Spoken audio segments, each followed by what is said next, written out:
get right back to Danny. I know you're getting updates all the time on Hurricane Irma. Where do we stand right now? Right now, Irma moving through the southeast Bahamas with wind speeds of 155 miles per hour. That does make it a Category 4. That was released at the 5 a.m. update. But I do want to caution you, don't let that give you false hope. This is weakening rapidly. Category 5 is 157. Again, this is 155, so we just dropped out of that classification. And it's headed through extremely warm waters in the Caribbean. So the chance and the threat of re-strengthening not completely out of the question, although the National Hurricane Center does have it as a Category 4 as it approaches the Florida Peninsula.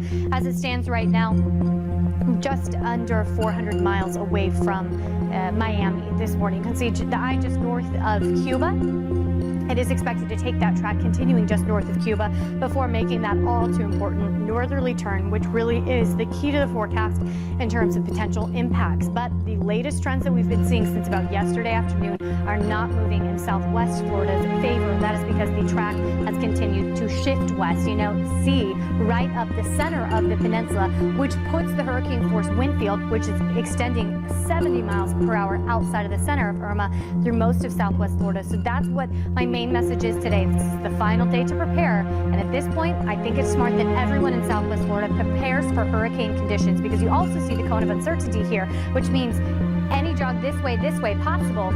We could see this center of the storm this far this way, this far to the east as well. And again, any 25, 30, 40 mile per hour move either direction could have a big change in our potential impact. But as it stands right now, if we're going with the current track, if this verifies, we're looking at a Category 4 storm making landfall in South Florida, moving right up the center, putting our inland counties right in the center of Irma, and putting that hurricane force wind field through much of southwest Florida. Spaghetti plots here are all your different forecast models.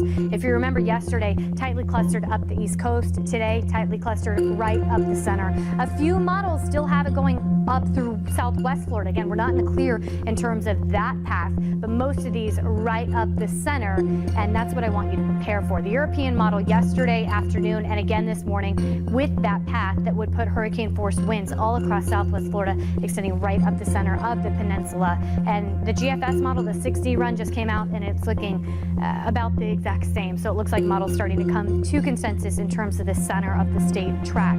A hurricane warning has been issued for Collier, Glaze, and Hendry. So our 3 inland counties. Hurricane warning means hurricane conditions are expected. They are in the forecast. Prepare for them. A hurricane watch is what is in place right now for Lee and Charlotte, but I want to caution you, any jog further west, I'm talking 20 miles, and it's a sure thing that we'd see hurricane impacts. So I would still recommend preparing for hurricane impacts through Lee and Charlotte. Even if it stands right now, it's just a watch, there's a good chance that will be upgraded, and it still can be. Storm surge watch for Charlotte and Lee, also storm surge warning, which means storm surge is expected in Collier. Flooding a big risk here. We could see the storm surge 5 to 10 miles. Your chance for tropical storm force winds, it is a sure bet, 100% chance really for southwest Florida. And the chance for hurricane force winds, that increases with every jog to the west that this official track takes.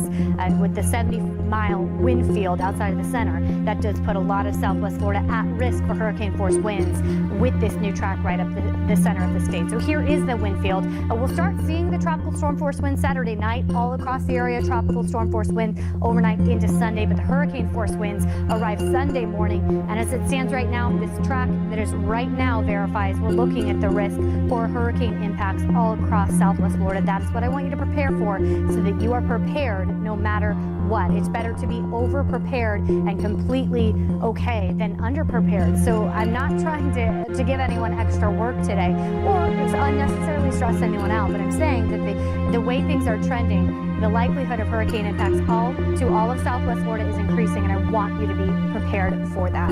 Here are your threats. Tornado threat is primarily in the north and east quadrant of any hurricane. Right now, as the current track stands, we're on the west side, so that's not as much of a threat. Wind is very best case scenario. If the track shifts a lot further east, we're still looking at solid tropical storm force winds. If the track verifies right now, most of our hurricane force winds, so that's going to be a big threat. Storm surge, the highest threat is going to be coastal Collier. That could change with any shift in the track. We could see storm surge threat through our northern community as well. Flooding, definitely a risk. Flooding is possible, especially considering the ground is already saturated. Rain totals could be anywhere from 5 to 10, maybe up to a foot over the course from now to Monday. but the wind threat right now seems to be the most severe risk. So the bottom line, this is the gist of it, right? Today's the final day to prepare, and I want you to prepare for hurricane conditions. Again, the tracks still could shift either west or east, but I want you to be prepared no matter what. I want to give you the best chance of keeping your family and your home safe. So please finalize those preparations today and prepare for hurricane conditions in Southwest Florida. Timeline for the worst and poorest conditions going to be Sunday morning to Monday morning, but we'll start seeing impacts as early as Saturday.